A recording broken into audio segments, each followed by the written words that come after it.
They were the faces of Hollywood, gods on the silver screen, adored by millions. But when World War II broke out, fame offered no protection. These stars traded red carpets for trenches and studio lights for the fog of war. Some came back with medals, others with nightmares. Behind their charming smiles and golden-era glamour, something had changed, something they carried for the rest of their lives. These are the old Hollywood legends who were never the same after World War II. Jimmy Stewart, bomber pilot over Nazi Europe. The actor who carried the war home. He was the face of American decency, a charming everyman, adored on screen for his sincerity and warmth. But when World War II shattered the world, he didn't stay in Hollywood. Jimmy Stewart was one of the first major movie stars to enlist, joining the U.S. Army Air Forces at the height of his career. He trained rigorously, insisted on flying real missions, and became a squadron leader piloting B-24 bombers deep into Nazi-occupied territory. Over 20 combat missions. Heavy flak. Enemy fighters. Men lost on every flight. It wasn't a role.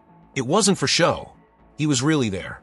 And though he returned a war hero, promoted to colonel, later a brigadier general in the reserves, those years left their mark. His weight dropped. His once light demeanor grew heavy. Colleagues whispered that he'd become deeply anxious, prone to brooding silences. Some said he had trouble sleeping. Others noticed the distant look in his eyes. He never talked publicly about what he saw. He didn't have to. You could feel it in the way he carried himself, and especially in his performances. After the war, his acting changed. Gone was the light-hearted charm of his early films. In It's a Wonderful Life, his portrayal of a man pushed to the edge wasn't fiction. It was familiar territory. He flew into the heart of war, returned with medals, but carried invisible wounds the rest of his life. The camera never caught them, but they were always there. Behind every smile, every speech, every role, was the weight of skies filled with smoke and fire and memories that never quite faded. Clark Gable, combat gunner in Europe. Hollywood's king volunteered for war and came back a ghost. At a time when he could have stayed on the throne of Hollywood, he chose something else. Clark Gable, the king of the movies, star of Gone with the Wind, walked away from fame, fortune, and privilege to fight in World War II. He joined the U.S. Army Air Forces at age 41, enlisting after the sudden death of his wife, Carol Lombard, in a wartime plane crash. What began as heartbreak turned into resolve. He completed officer training and volunteered for aerial combat. Not just publicity flights, real ones. He flew 5 missions over Nazi Germany as a gunner and observer aboard B-17 bombers, recording footage under heavy enemy fire. Adolf Hitler reportedly offered reward to anyone who captured him alive. But the greatest damage wasn't to his body. It was to something inside him. When he returned, friends described a man changed, thinner, quieter, less vibrant. His once playful charm had dimmed. He resumed acting, but the roles were never quite the same. Critics noticed a hollow sadness beneath the bravado, as if the war had stolen some essential part of him. He never fully recovered from losing Lombard, and the war seemed to deepen that grief. There were moments on set when he would pause, lost in thought. He rarely spoke about what he'd seen, but the weight of it clung to him, invisible but undeniable. Though he lived for years after the war and continued to work, the sparkle of Hollywood's king had dulled. The cameras still rolled, the fans still adored him, but the man who had faced death at 20,000 feet had left a part of himself in the skies over Europe, and it never came home. Henry Fonda, Navy sailor in the Pacific. The war stripped away the illusions of stardom. He was already one of America's most respected actors when he enlisted, a tall, quiet man with a thoughtful face and a reputation for dignity on screen. But when the war came, Henry Fonda didn't wait to be asked. At 37, he volunteered for the U.S. Navy, determined to serve not as a symbol, but as a sailor. He worked as a quartermaster aboard a destroyer in the Pacific Theater. Long nights, endless watch shifts, kamikaze threats, and the knowledge that every horizon could hold death. This wasn't the script of a war film, it was raw, uncertain reality. He didn't seek publicity. In fact, he asked that the Navy not promote his service in Hollywood. For Fonda, the war wasn't about patriotism on paper. It was about doing the hard thing, quietly. But when he came back, those who knew him best saw the difference. He had always been serious, but now there was something else, a heaviness in his presence. A man who had once played noble idealists now approached roles with a sharper edge, a haunted restraint. His eyes, always expressive, now seemed to carry more than emotion. They carried memory, His performance in Mr. Roberts, a role shaped by naval life, wasn't just acting.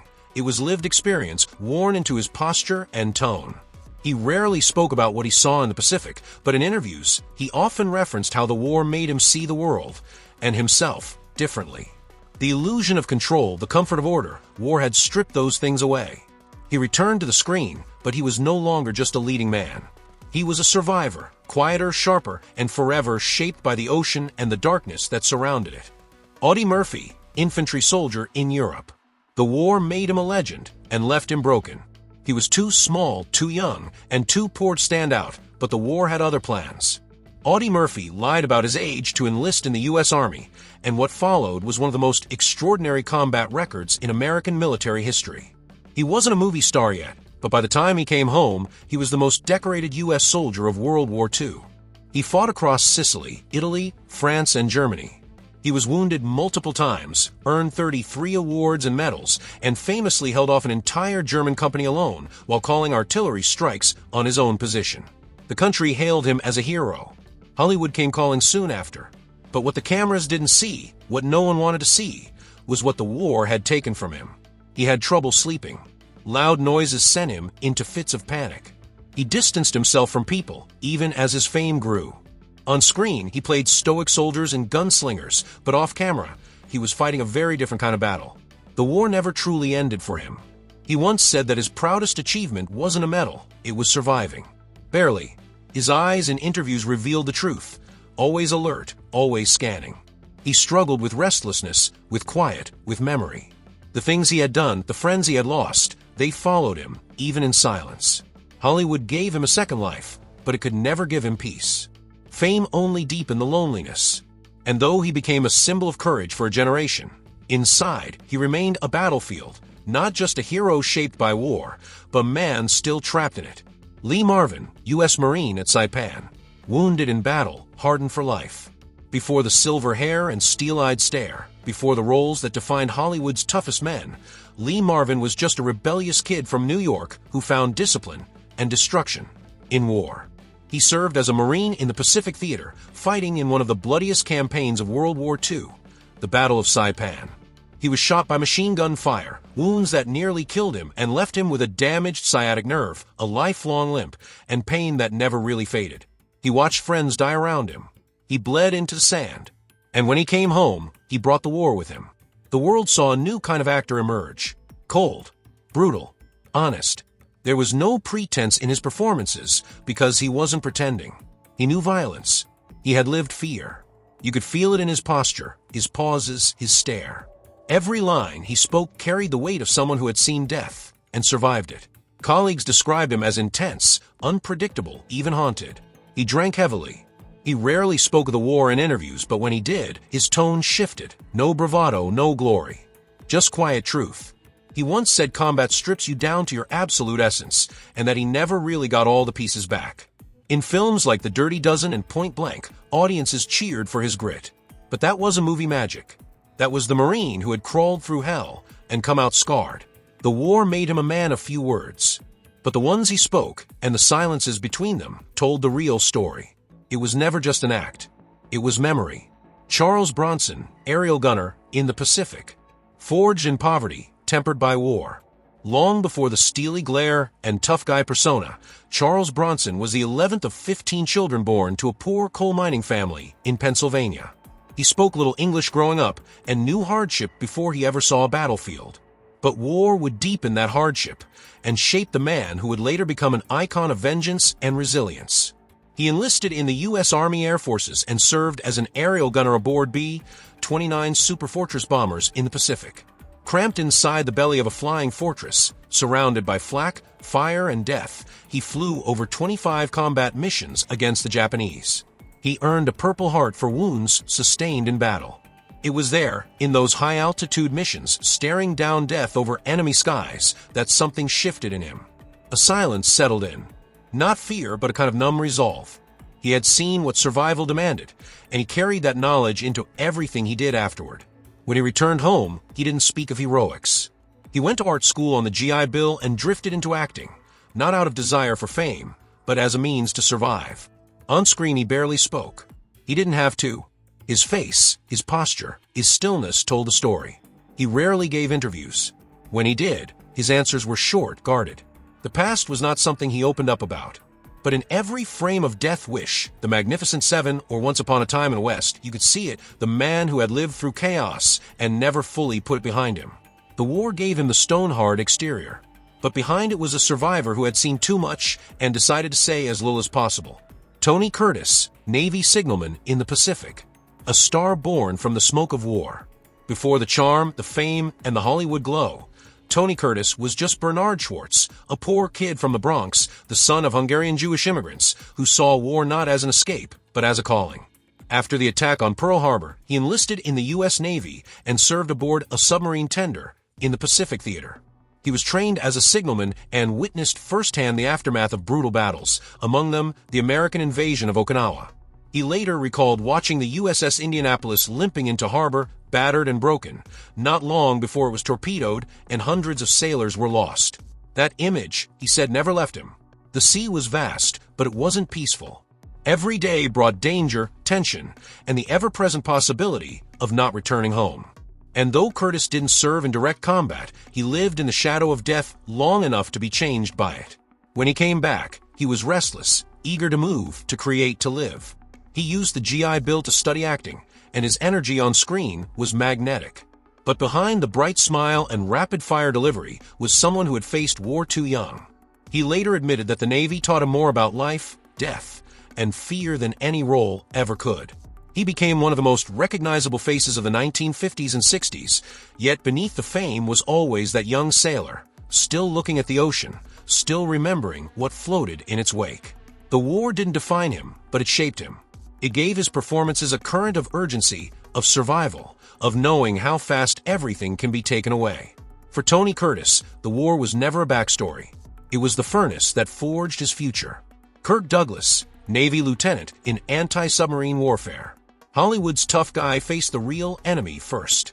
Long before he became Spartacus, he was Isidore Dembski, the son of poor Russian Jewish immigrants, working his way through college with dreams of the stage. But when America entered World War II, Kirk Douglas put his ambitions on hold and joined the U.S. Navy. He served as a communications officer aboard a submarine hunting patrol craft in the North Atlantic and Pacific. He wasn't in the spotlight. He was in the shadows, scanning dark waters for enemy U-boats, living with the tension of sudden attack and the cold, endless unknown of open sea. The war didn't give him glory. It gave him reflection. In later years, he would describe his time in the Navy as a defining period, one that stripped away ego and gave him perspective. He saw men break under pressure. He saw how quickly life could end. And he saw that courage wasn't a cinematic moment, it was a quiet decision made again and again. When he returned to civilian life, his hunger to succeed in acting exploded. But he wasn't the same man who had once chased fame for its own sake. Now, there was steel behind the ambition. His performances were bold, sometimes explosive, always intense, but underneath the fire was a man who had faced something far more real than any script. In private, he was often guarded, sometimes distant. He later admitted that war taught him about fear and how to master it. His roles as rebels, loners, and men who stood their ground didn't come from imagination. They came from experience. He didn't talk about the war to impress. He talked about it because it never really left him. The battles on screen were nothing compared to the silence, the waiting, and the deep water of the ones he'd already survived. Paul Newman, Navy radioman and gunner. Too colorblind to fly, but not to fight. He had the looks, the charm, and the talent that would one day make him a legend. But before the fame, before the blue eyes lit up movie screens, Paul Newman was a young man determined to serve his country. He joined the U.S. Navy in 1943, hoping to become a pilot. But fate had other plans. His colorblindness disqualified him from flight school. Instead, he was trained as a radioman and rear seat gunner aboard torpedo bombers. He was assigned to the Pacific Theater, flying aboard an Avenger aircraft on missions that were tense, chaotic, and dangerous. His crew was once grounded due to weather, a twist of fate that saved his life, as the aircraft that took off in his place was shot down. That near miss stayed with him. The war didn't give him battle scars, but it gave him perspective and a sobering glimpse of mortality. He saw how quickly lives were lost, how little control anyone truly had. And when it was over, he came home with a quiet determination and a sense of purpose that went far beyond stardom. He pursued acting with discipline and focus, but he never became consumed by it. The war had shown him what truly mattered. Throughout his career, he remained humble, grounded, and fiercely private. His philanthropy, his commitment to social causes, and his refusal to play the Hollywood ego game all traced back to those formative years. He later said the Navy taught him everything: structure, humility, endurance. And though the world would come to know him as a screen icon, those who looked deeper saw something else: a man shaped by war and driven not by fame, but by meaning. The glamour came later. The grit was there from the start. David Niven, British Army officer and commando liaison, the gentleman spy who fought in the shadows. He was already a rising star in Hollywood when war broke out in Europe. But David Niven didn't hesitate. He left the glitz of Los Angeles behind and returned to Britain to rejoin the military. Not as a symbol, as a soldier. He re-enlisted in the British Army, becoming a lieutenant colonel in the Commandos, one of the most dangerous branches of British service. His exact wartime record remains murky, not because he did little, but because much of it was secret. He was involved in intelligence operations, helped plan commando raids, and worked alongside elite units operating behind enemy lines. When asked years later what he did during the war, he often deflected with charm and wit. But behind the jokes was a man who had seen more than he let on. He once said the only time he cried during the war was when he saw the faces of children at the newly liberated concentration camps. After the war, he returned to Hollywood, but not as the same man. His humor was sharper, his eyes carried a quiet weariness, and his performances took on a layered subtlety. Whether playing smooth-talking aristocrats or flawed heroes, there was always a flicker of something deeper beneath the charm. Those who knew him well described a dual nature: the affable host with a sharp wit, and the private veteran who never fully opened up about what he had done or seen. He carried it with grace, but he carried it all the same. He fought a war that asked for silence, sacrifice, and secrecy. And though his smile lit up the screen, it was shaped by shadows most of us never saw. Richard Todd, British paratrooper on D-Day. From airborne assault to leading man.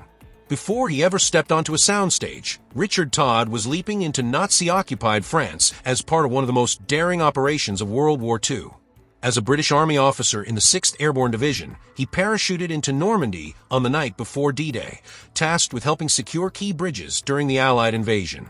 He landed under enemy fire, regrouped with his unit, and fought in the chaos of the French countryside. The mission was critical. The danger was real. And Todd was in the middle of it, not as a spectator, but as a soldier. He would later act in The Longest Day, a Hollywood retelling of the very operation he lived through. In a surreal twist, he played the officer he had fought beside, while an actor portrayed him. Watching those scenes unfold on screen, knowing he had been there, gave his performance an authenticity that no training could fake. But off-screen, the war had left a quieter mark. Todd was calm, composed, and professional, but those who worked with him sensed a weight behind his eyes. He never glorified what he had seen. His bravery wasn't loud, and neither was his pain. He simply carried it, the way many veterans did, inward, silently. His wartime experiences gave him a gravity that elevated every role he played. Whether in historical epics or quiet dramas, he brought the calm of someone who had faced true chaos and survived it. To the audience, he was a leading man with poise and dignity. But behind the scenes was a paratrooper who had dropped into history, walked through fire, and emerged not untouched, but unshaken. Mel Brooks, combat engineer in Europe. The funniest man in Hollywood came back changed. Known today for his outrageous comedies and sharp wit, Mel Brooks built a career making people laugh. But long before the punchlines, there was war. At just 17, he enlisted in the U.S. Army and served as a combat engineer in Europe, where his job was as dangerous as it was essential, defusing landmines ahead of advancing American troops. He fought in the Battle of the Bulge, saw the devastation of war up close, and worked under constant threat. He later joked about the experience, as comedians often do, but behind the humor was a young man who had stared down death more than once. Brooks didn't fire a weapon in every moment of his service, but the danger was ever present. He often told stories of the absurd moments amid the chaos, like setting up a loudspeaker to blast Al Jolson songs toward German lines as a form of psychological warfare. It was classic Mel, turning terror into satire. But the experience changed him. The war sharpened his understanding of fear, of cruelty, and of the absurdity of power. That awareness became the backbone of his comedy. He later said that making fun of tyrants, like Hitler, was his way of stripping them of power. Laughing at evil was, for him, a form of revenge. Behind the camera, he was energetic, driven, often described as manic in the best sense. But beneath the jokes was a man who had seen what war really was and never forgot it. His comedy didn't come from comfort. It came from survival. The war gave him more than stories. It gave him a mission: to laugh loudly, to fight absurdity with absurdity, and to never let the darkness win without a punchline. Burgess Meredith, Army Air Force's captain in morale and entertainment, the performer who carried other soldiers through the dark. Before he became a familiar face as Mickey in Rocky or the Penguin in Batman, Burgess Meredith was already an acclaimed stage and screen actor. But when World War II erupted, he set his career aside and joined the U.S. Army Air Forces, eventually rising to the rank of captain. Unlike others who saw frontline combat, his mission was different but no less vital. Meredith was assigned to the morale branch, responsible for keeping soldiers' spirits alive in the midst of horror. He toured combat zones, staged performances, narrated films, and risked danger not with a weapon, but with words and presence. He traveled across Europe, entertaining troops, often near active war zones. He saw firsthand the fear in soldiers' eyes, the exhaustion, the longing for home. He didn't fight with a rifle, but he fought despair. And that fight leaves its own kind of scar. When he returned, he wasn't hardened, he was quietly altered. His performances became sharper, more textured. There was a lived-in sadness under his humor, a melancholy behind the smile. He brought a depth to even the smallest roles, because he had seen what made men laugh when there was nothing left to laugh about. He once described war as a place where you discover who people really are. And it showed in his career. He had a way of making every character, no matter how eccentric or gruff, feel human. He never boasted about his service, never wore it as a badge. But those who watched him closely could tell he had given his voice to carry others through fear. And when the war was over, that voice carried something heavier, something the stage couldn't quite shake loose. Jack Palance, Army Air Force's pilot trainee. A fiery crash that changed his face and his fate. Before he became the menacing presence in films like Shane and City Slickers, Jack Palance was a boxer, a coal miner, and a young man with a dream of flying. During World War II, he joined the U.S. Army Air Forces and began training as a bomber pilot. But fate would intervene in a brutal way. While on a training mission, his aircraft caught fire mid-flight. He was forced to bail out, a violent emergency jump that left him with serious facial injuries. Accounts vary about how severe the damage was, but one thing is clear: the crash changed him, physically and mentally. He was discharged from service due to the injuries, and that trauma became a turning point. When he returned to civilian life, acting wasn't part of the plan, but fate had changed more than his appearance. He took to the stage, and then to film, where his angular features and intense demeanor became his signature. Palance never romanticized the war. He didn't speak often about the crash, or what it cost him. But he carried the war's imprint in every role, a slow burn of tension, a silence that spoke louder than words. He became a master of stillness, of presence, the kind earned from staring into danger and walking away. Some said his tough guy image was just an act, but those who knew him knew better. The war had burned away the need to pretend. He didn't perform toughness, he embodied it. He once said the best acting comes from pain. And whether he was playing a villain or a hero, his performances carried the quiet weight of a man who had been shaped by fire and learned how to rise from it. Robert Montgomery, Navy commander in D-Day Invasion, the actor who traded stardom for stealth. He was already a Hollywood star when the war came calling, polished, charming, a leading man on and off the screen. But Robert Montgomery didn't stay in the spotlight. He enlisted in the U.S. Navy and served with distinction, stepping away from fame to serve in some of the most critical operations of World War II. He began his military service as an ambulance driver for the American Field Service in France, then joined the U.S. Navy and quickly rose through the ranks to become a lieutenant commander. He served aboard destroyers, took part in Atlantic convoy protection missions, and most notably, played a key role in the D-Day invasion. During the Normandy landings, he was aboard a command ship, coordinating naval gunfire to support the Allied troops storming the beaches. He stood amid the chaos, under fire, making decisions that would cost or save lives. It was far from the safety of a film set, and it left an impact no studio could script. When he returned home, he resumed acting, but something had shifted. He brought a new authority to his roles, a calm under pressure, a gravity earned in war. His performances became more deliberate, more controlled. In politics, he became a close advisor to President Eisenhower and helped shape early military media strategy. He later directed and starred in They Were Expendable, a film about the war. But for Montgomery, it wasn't just storytelling. It was remembrance. He rarely glorified his service. But those who knew him understood. He had stood in real battles, made real decisions, and lived with the consequences. The uniform came off, the cameras rolled again, but the man who came back was no longer just an actor. He was a leader shaped by war, and he never forgot it. Glenn Ford, Marine and naval officer. Hollywood's quiet warrior who kept serving. He was a rising star with a gentle smile and a calm, steady presence on screen. But when World War II erupted, Glenn Ford didn't wait for a role to come his way. He enlisted in the U.S. Marine Corps in 1942, serving as a public affairs officer. Though not on the front lines, he worked to document and communicate the reality of war, often close to the action. But his service didn't end with one tour. After the war, Ford returned to Hollywood, only to volunteer again when the Korean War broke out. This time, he joined the U.S. Navy Reserve, eventually rising to the rank of captain. His duties included active deployment and international liaison work. He didn't need to serve again. He chose to. It was a quiet kind of patriotism, not broadcasted or wrapped in headlines. He rarely spoke publicly about his military service. Even as his fame grew with films like Blackboard Jungle, Gilda, and 3:10 to Yuma, he kept his rank and continued to attend drills and trainings. Fame never pulled him away from duty. Those who knew him said the war changed his priorities. He became more private, more guarded. He was known for his quiet discipline, his ability to focus, and a seriousness that set him apart from many of his peers.